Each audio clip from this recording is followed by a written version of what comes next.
Good evening, my fellow fighters of anxiety and depression and stress. I'm continuing looking at the superfoods. I'm going with this list mainly because I gave it a bit more of a critical look after finishing yesterday, and I came to the conclusion that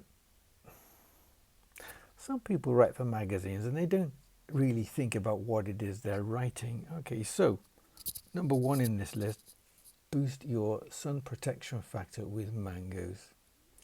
And this works apparently, I've never seen this documented anywhere else, because of the amount of antioxidants in mangoes. But you got to eat 6 portions a day for 2 months. That's a lot of mangoes. It's a lot of calories.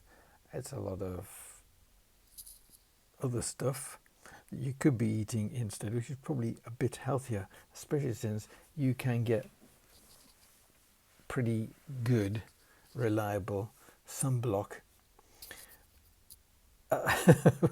without gorging yourself on mangoes for 2 months.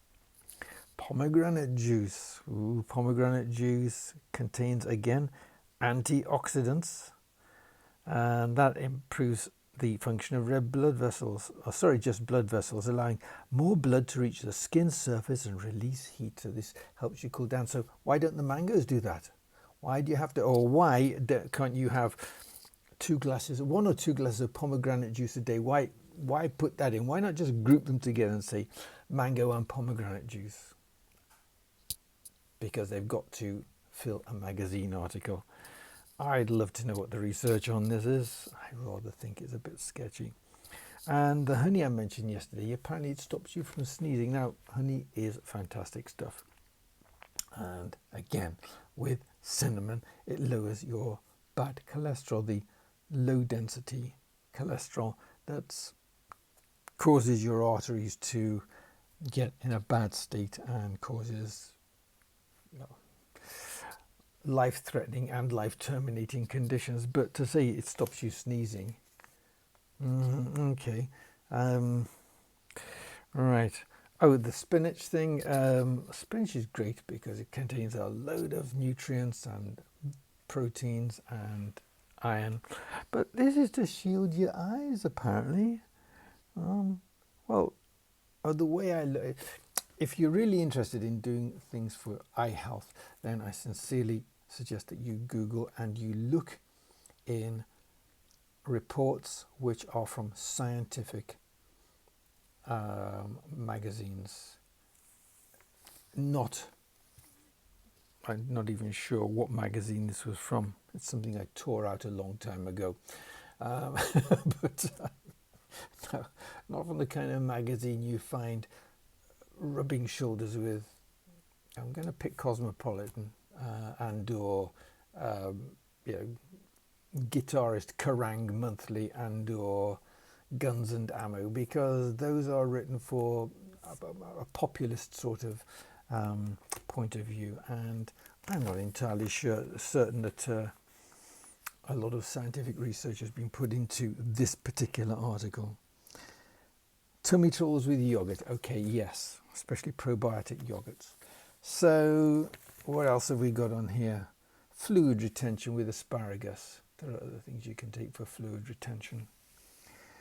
So asparagus is expensive. You can only get it usually for a short period of time during the summer. So what if you have puffy ankles, as it says in here, during the winter? You're going to be in a bit of trouble. Although maybe there's tinned asparagus. I don't know. If you want an excuse to eat something exotic and expensive like asparagus, then by all means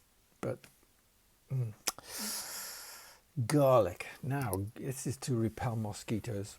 There's a lot of other things repel mosquitoes, including citronella and lemongrass. I believe that tea tree oil does, and eucalyptus. So it doesn't have to be garlic if you don't like garlic, but garlic's fantastic stuff. And it has a lot of other properties as well, some of which are disputed by in certain quarters, shall we say, because there are ridiculous claims made for it. But that said, there's strong evidence to suggest that it can help with a lot of conditions, yeah, in a preventative sort of way. So 521. The other stuff looks pretty sane, so I'll cover that tomorrow. Anyway, that's it for tonight. So any advice that you get, including this, I urge you to do your own research. What you eat does affect your mood, and there's your normal intake, which can affect your health and your weight and your peace of mind and your general moods.